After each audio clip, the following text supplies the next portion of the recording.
అంటే దీనికి ఎక్కడ ఆన్సర్ లేదు. ఇప్పుడే ఆన్సర్ మనకి శ్రీనివాసరావు గారు ఇస్తారేమో చూద్దాం ఒకసారి. శ్రీనివాసరావు గారు ఏమంటారు? ఎందుకు పేదల భూములతోనే ప్రాజెక్టులు వస్తాయా, పెద్దల భూములు ఏమైపోతున్నాయని అడుగుతున్నారు. మరొక క్వశ్చన్ ఏంటంటే, కాంగ్రెస్ అధికారంలోకి వచ్చినప్పటి నుంచి ఈ భూముల రాద్ధాంతం, భూముల మీద ఘర్షణలు, డిబేట్లు ఇవన్నీ కంటిన్యూ అవుతూనే ఉన్నాయి ఏదో ఒక చోట. ఇప్పుడంటే పరికి కావచ్చు, గతంలో లగచర్లో చూసుకున్నాం, హెచ్సియు భూముల వ్యవహారం చూసుకున్నాం. ఇలా ఏదో ఒక అంశంలో మీరు బద్నాం అవుతూనే ఉన్నటువంటి పరిస్థితి. కొంత వెనకడుగు, కొన్ని అంశాల్లో వెనకడుగు కూడా వేసినటువంటి పరిస్థితి. ఏంటి, భూమి కనబడితే కాంగ్రెస్ గెద్దలు అక్కడ వాడుతున్నాయని విపక్షాల ఆరోపణ. ఏం చెప్తారు ఈ భూ వివాదాల మీద? జయరాం గారు గొప్ప సామాజిక విశ్లేషకులు. వారి కోణంలో తప్పు పట్టడానికి, వారు అనడానికి లేదు. అన్ని పార్టీలను వారు ఉన్నటువంటి సామాజిక స్థితి మీద మాట్లాడిండ్రు. కాబట్టి వారికి సమాధానం ఒకటే అంశం ఏంటంటే, టోటల్గా అన్ని ప్రాంతాల్లో ఉన్నటువంటి ఎస్సీ, ఎస్టీ, బీసీలకు సంబంధించినటువంటి ల్యాండ్స్ తీసుకుంటలేరు. ఎక్కడైతే దీనికి సూటబుల్ ఏరియాని సెలెక్ట్ చేసుకుంటారో ఆ ప్రాంతంలో కొంతమంది వాళ్ళు ఉంటారు. అది ఎంత పర్సెంటేజ్ ఉన్నారో తీసుకోండి. ఆ 2 గ్రామాల్లో రాపోలు, ఇంకోటి ఆ ఊరు వెళ్ళినాం. అయితే దాంట్లో ఎంత పర్సెంటేజ్ ఉంటారో మొత్తం భూమి వాళ్ళదేమి ఉండదు. ఇప్పుడు తీసుకునే ఎంతైతే ఆక్యుపేషన్ ల్యాండ్ ఉందో దాంట్లో 300 ఎకరాలు 400 ఎకరాలు ఉంటుంది. మిగిలిన ల్యాండ్ వేరే పట్టదారులది కూడా ఉంటుంది కదా. కేవలం ఏంటంటే ఫోకస్ వీళ్ళని ముందర పెడతారు. ఎందుకోసం అంటే దీన్ని ఎక్స్పోజ్ చేయడం కోసం. రాజకీయం జనరల్ గా పొలిటికల్ వ్యూస్, ఇప్పుడు మేము ప్రతిపక్షంలో ఉన్నా, వాళ్ళ ప్రతిపక్షంలో ఉన్నా, ఎవరున్నా చేసే పని ఏంటంటే ఎస్సీ, ఎస్టీ, బీసీలకు సంబంధించినటువంటి ల్యాండ్స్ ను వీళ్ళు ఉంటే ముందర పెడతారు. సరే మిత్రులు మన రవికుమార్ గారు ఆ పాయింట్ తీసుకున్నా, శ్రీనివాసరావు గారు ఆ పాయింట్ తీసుకున్నా. ఓకే, దళితుల్ని, ఎస్సీ, ఎస్టీ, బీసీని వీళ్ళందరినీ ముందు పెడుతున్నారు అనుకున్నా కూడా, గతంలో కాంగ్రెస్ సర్కార్ హామీ ఇచ్చింది ఎస్సీ, ఎస్టీల భూములకు రక్షణ కల్పిస్తాం, లేదు ఏదైనా ఒక ఇండస్ట్రీకి సంబంధించి ఆ భూములను కనుక మేము తీసుకుంటే ఖచ్చితంగా కూడా పట్టా భూములకు ఇచ్చేటటువంటి పరిహారం ఇస్తాము అని కాంగ్రెస్ హామీ ఇచ్చింది. కాకపోతే ప్రస్తుతం ఇప్పుడు తీసుకుంటున్నటువంటి ఈ భూములకు సంబంధించిన వ్యవహారంలో మాత్రం ఎంతో కొంత వారి చేతుల్లో పెట్టి మన మభ్య పెట్టే ప్రయత్నం చేస్తుందంటూ కూడా ఈ రోజు హరీష్ రావు గారు ఆరోపించినటువంటి ఆరోపణ ఇది. ఏమంటారు దాని మీద? ఇప్పుడు ఆరోపణలు కాదండి. ఇప్పుడు భూమి ల్యాండ్ ఎక్వియేషన్ చేయడానికి 2013 చట్టం వచ్చిన తర్వాత నిర్దిష్టమైనటువంటి గైడ్ లైన్స్, నిర్దిష్టమైనది ఫాలో అయి తీరాలి ఎవరైనా.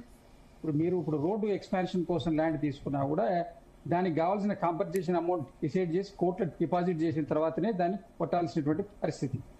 పట్టా ల్యాండ్సే కానివ్వండి, ఇప్పుడు అసైన్ ల్యాండ్స్ కూడా అదే విధంగా దానికి ఒక పాలసీ తయారు చేసి బయటకు వస్తాయి కదా. నోటిఫికేషన్ ఇవ్వగానే వెంటనే అంత ఫైనలైజ్ అయిపోదు కదా. దాంతో చర్చలు జరుపుతారు, గ్రామ సభలు నిర్వహిస్తారు, స్టేక్ హోల్డర్స్ తోటి మాట్లాడతారు, అది చేస్తారు. అయితే ఇప్పుడు మిత్రులు రవికుమార్ గారు మాట్లాడుతూ ఆ గ్రామ సర్పంచ్ని కన్విన్స్ చేయాలంటే ఆ గ్రామ సర్పంచ్ ఆ గ్రామ వాసుల గురించి మాట్లాడుతారండి. కాంగ్రెస్ పార్టీ కంటే ముందు తన గ్రామానికి సంబంధించినటువంటి ప్రజల గురించి, వాళ్ళ హక్కుల కోసం పోరాటం అతని యొక్క ధర్మం మాట్లాడింది. తర్వాత భారతీయ జనతా పార్టీ ఉన్నటువంటి రాష్ట్రాల్లో జరిగిన భూసేకరణ గురించి మిత్రులు చెప్పారు. దాని గురించి మీరు అయోధ్యలో జరిగినటువంటి మీ భూసేకరణ, అక్కడ వచ్చినటువంటి పార్లమెంట్ ఎన్నికల్లో వచ్చిన రిజల్ట్ తోనే సమాధానం చెప్పారు. మీరు ఏ రాష్ట్రాలు చెప్పండి, ఆ రాష్ట్రాలకు సంబంధించిన ఉదాహరణ నేను మీకు చెప్తా. ప్రతి రాష్ట్రంలో మీరు కనీసం 2000 శ్రీనివాస్ గారు అవుట్పుట్ నేనేమంటున్నా, భూసేకరణ చేసిన తర్వాత పనులు జరిగినాయి, వాటి యొక్క అవుట్పుట్ వచ్చింది, చూపిస్తున్నాం ప్రజలకు అంటున్నా. మీరేమైనా చూపించిరా అంటున్నా. అట్లా ఒక్క మాట వినండి. 10 సంవత్సరాలు యోగి పరిపాలించి 10-12 సంవత్సరాలు భారతీయ జనతా పార్టీ కేంద్రంలో పరిపాలించి 2 సంవత్సరాలు భూసేకరణ కాగానే ఎంబడే ఇండస్ట్రీస్ వస్తే, ఉద్యోగాలు వస్తే ఎంబడే దాని అవుట్పుట్ వస్తుందండి. కాశీ కారిడార్ 2 సంవత్సరాలు పూర్తయిపోయిందండి. కాశీ కారిడార్ 2 సంవత్సరాలు పూర్తయిపోయింది. నోయిడా గిఫ్ట్ సిటీ 2 సంవత్సరాలు పూర్తయిపోయింది. పోతుంది. అక్కడ గుళ్ళను కూడా తీసేసానండి. కాశీలో అక్కడ అత్యంత సనాతనమైన పురాతనమైన గుళ్ళను కూడా తీసేసారు. వాటి మీద సపరేట్ చర్చ పెట్టండి, నేను మాట్లాడతా. ఎక్కడో దూరపు కుండలు కొనుపు అని ఎక్కడితో చూపించి ఇక్కడ మీరు చెప్పడానికి వీలు లేదండి. దూరపు కుండలు కొనుపు అని ఎక్కడ చెప్తే దాని మీద పర్టికులర్ డిబేట్ పెట్టమనండి. ఇప్పుడు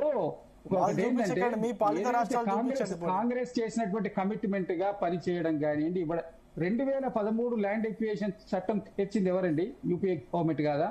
అంతకుముందున్నటువంటి చట్టాలు ఎక్కడికక్కడ ఇష్టానుసారంగా జరిగేటివి. దానికి ఒక నిబద్ధత ఇచ్చారు. 2 టైమ్సా 3 టైమ్సా 4 టైమ్సా ఏరియాని బట్టి డిసైడ్ చేయడం, అక్కడ ఇంత ఎంప్లాయ్మెంట్ గ్యారంటీ ఇవ్వాలి. అదే క్వశ్చన్ చేస్తున్నా శ్రీనివాసరావు గారు. మీరు అన్నట్టు ఇందిరమ్మ భూములు ఇచ్చారు, చట్టం మీద తీసుకొచ్చారు, కానీ భూములు ఇచ్చిన వాళ్ళు చట్టం చేసిన వాళ్ళే లాక్కుంటున్నారా అనేది ప్రశ్న. రక్షకులే భక్షకులు అవుతున్నారా అంటున్నారు. ఒక మాట, ఇది ఈ కేవలము దళితులు అండ్ ఎస్సీ ఎస్టీ సంబంధించినటువంటి వర్గాల భూములు చూపిస్తున్న దాంట్లో పర్సెంటేజ్ ఎంత ఉంది చెప్పండి నాకు. ప్రతి గ్రామంలో అసైన్ ల్యాండ్స్ ఉంటాయి. ఒక గ్రామాన్ని మొత్తం ఆక్యుపై చేస్తున్నప్పుడు అందులో ఉండేటువంటి ల్యాండ్స్ వాళ్ళు ఒక్కళ్ళే పోతున్నాయి, మిగిలిన వాళ్ళే పోతలేమంటే మనం మాట్లాడదాం. ఎస్సీ ఎస్టీ ల్యాండ్స్ మాత్రమే పోతున్నాయా? మీరు ఆ రికార్డ్స్ సర్వే నెంబర్స్ పెట్టండి, మళ్ళీ ఒక పూట చర్చ పెట్టండి, ఆ విధంగా పెట్టుకొని మాట్లాడదాం. మిగిలిన వాళ్ళే కూడా పోతున్నాయి కదా. మీరు పట్టదారులే పోతాయి, అక్కడ ఉన్న బీసీ వర్గాలే పోతాయి, అక్కడ ఉన్న అగ్రవర్ణాలే పోతాయి. కేవలం ఏంటంటే మనకి డిబేటబుల్ అంశం పెట్టుకొని మాట్లాడాలి. నేను ఎస్సీ ఎస్టీలకు పోతాను దాంతో పాటు అధికారంలో ఉన్న నాయకుల భూములు ఎందుకు పోవు, ప్రతిపక్షంలో ఉన్న నాయకుల భూములు ఎందుకు పోవు అని అడుగుతున్నాను. నేను మీ పాయింట్ అడుగుతున్నాను. ఓకే నేను మీ పాయింట్ రేవంత్ రెడ్డికి భూమి లేదా, మీ పట్టి విక్రమార్క భూమి లేదా, మీ పొంగులేటి శ్రీనివాస్ రెడ్డికి భూమి లేదా, కేసీఆర్ కు భూమి లేదా, హరీష్ రావుకు లేదా, కేటీఆర్ లేదా, సో రఘునందన్ కు భూమి లేదా, బీజేపీ నాయకుల భూమి లేదా? వీళ్ళు అడక తింటున్నారా? వీళ్ళంతా చిప్పబడుతున్న అడక తినట్లేదు కదా. వాళ్ళు ఏమైనా అడక తింటూ ఉంటే మేము అడక తింటున్నాము, మీ దగ్గర భూములు ఉన్నాయి ఇవ్వమంటే బాగుంటది. వీళ్ళు అడక తినట్లేదు కదా. అట్లాగే జరం గారు ఆ విషయంలో కూడా ఆ విషయంలో కూడా ఒక పాయింట్ ఉంది. ఒక పాయింట్ ఆ విషయంలో కూడా ఎక్కడైనా రాజకీయ నాయకులకు సంబంధించినటువంటి ప్రాంతాల్లో ఏదైనా ఇండస్ట్రీ కానీ పార్క్ కానీ ఏదైనా వస్తుందంటే కావాలని ముందే అక్కడ కొనిపెట్టుకున్నారు, లేదంటే కావాలని తెచ్చిపెట్టుకుంటున్నారు, వాళ్ళ భూములకు రేట్లు పెరగడానికి చేసుకుంటున్నారు. ఇలాంటి ఆరోపణలు కూడా ఉన్నాయి కదా. వాళ్ళ రేట్లు పెంచుకోవడానికి చేసుకుంటున్నారు. ఇలాంటి ఆరోపణలు కూడా మనమే చేస్తాం కదా. చుట్టుపక్కల ఉండే భూములు విలువ ఎందుకు పోతాయి, వాళ్ళ ఎందుకు పెరుగుతాయి, భూములు విలువ ఎందుకు పోతాయి, వాళ్ళ భూములు ఎందుకు పదలంగా ఉంటాయి? ఒక్క మాట జయరామ్ గారు, మీరు చెప్పింది జనరలైజ్ చేసి మాట్లాడుతున్నా. నేను కూడా పార్టీ ప్రతినిధిగా కాదు, జనరలైజ్ చేసి చెప్తున్నా. స్వతంత్రం వచ్చినటువంటి నాట్లలో ఎంత భూమి పంచితే, ఎంత సంపద పంచితే అంత గొప్ప నాయకుడు. వాడు బట్టలు లేకుండా చినిపోయిన బట్టలు వేసుకొని ఇల్లు వాకిలి భార్య పిల్లల్ని మొత్తం వాడు రోడ్డు మీదకి చేస్తే గొప్ప నాయకుడు అనేటోడు. ఇవాళ అందరిని తీసుకొని వాడు ఎంత పెద్ద కారులో వస్తున్నాడు, ఎంత డబ్బు ఉంది, ఎంత ఉంది అనేది బేరే చేసే ప్రజల యొక్క దృష్టిలో తేడా వచ్చింది. మీరు సామాజికవేత్తలు, మీరు ఇది కూడా మాట్లాడాలి, ప్రజలకు కూడా తెలియజేయాలి. మీరు ప్రజలు అట్లాంటి నాయకుడిని ఎన్నుకుంటారు నాయన, అట్లాంటి నాయకులను మీరు ఇవ్వండి. అండ్ సామాన్యుడు పోటీ చేసే పరిస్థితి వచ్చిందా? కారణం ఎవరు? అన్ని పార్టీలు చేసింది కదా. ఇప్పుడు ఒక్కటే కాదు, మీరు అందుకే మీ పాయింట్ నేను డిఫెన్స్ చేయలేదు. మీరు అందరి పక్షాన మాట్లాడుతున్నారు కాబట్టి నేను మీ పాయింట్ ఏమనలేదు. పొలిటికల్ పార్టీస్ మాట్లాడిన దాంట్లో పవన్ గౌడ్ గారు కూడా ఒక మాట అన్నారు. ఏంటంటే వారు మల్లన్న సాగర్ చాలా మంచి పనమ్మా, మా సోదరి వారు చాలా గొప్పగా చెప్పిర్రు. మల్లన్న సాగరు మంచినీటి ప్రాజెక్టే, దానికి భూసేకరణ ఈ విధంగా జరిగింది, 612 జీవో ఈ విధంగా జరిగింది. వాళ్ళు పోలీసులను పెట్టి ఎంత నియంతృత్వంగా హరీష్ రావు గారు తీసుకున్నారు. ఒకసారి జ్ఞాపకం చేసుకోమంటున్నాం. మేమేం దీన్ని ఇక్కడ మేము తీసుకుంటే రాలేదు. మేము అనేది ఏంటంటే ఇక్కడ కాదు, కాంగ్రెస్ చేస్తున్న మోసాలు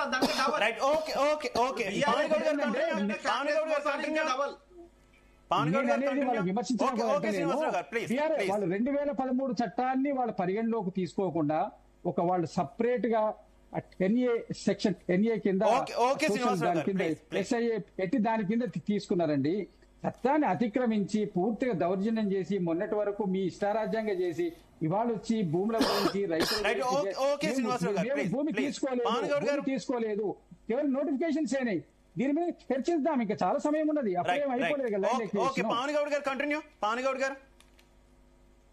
పవన్ గౌడ్ గారు గతంలో మీరు చేయలేదా? మీరు చేసినటువంటి భూసేకరణకు సంబంధించినటువంటి చాలా మంది బాధితులకు ఇప్పటికీ కూడా పరిహారం రానటువంటి పరిస్థితులు ఉన్నాయి అనేది విమర్శ. ఏం చెప్తారు? అలాగే మరో ముఖ్యమైన పాయింట్ కూడా శ్రీనివాసరావు గారు చెప్పారు. కేవలం ఎస్సీ ఎస్టీలను దళితులను వీళ్ళంతా కూడా తీసుకొచ్చి ముందు పెట్టి బూచిగా చూపించి రాజకీయం చేస్తున్నారు. అక్కడ అన్ని వర్గాల ప్రజల యొక్క భూములు కూడా కోల్పోతున్నటువంటి పరిస్థితి. అందరికీ కూడా సమన్యాయం చేస్తా ఉంటున్నారు శ్రీనివాసరావు గారు.